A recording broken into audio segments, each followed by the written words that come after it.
Syederalun, jamaah menanti malam Lailatul Qadar pada 10 malam terakhir Ramadan di Masjid Agung Baitul Makmur Melabuh, Aceh Barat, Senin 3 Mei 2021.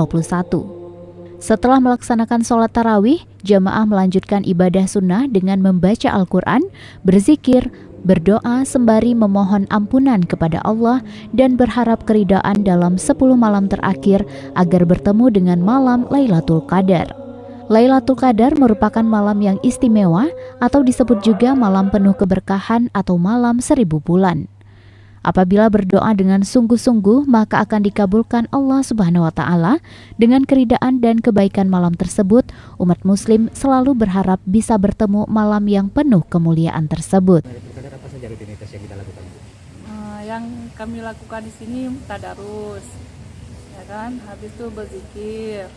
Juga ada program sholat tahajud, gitu kan.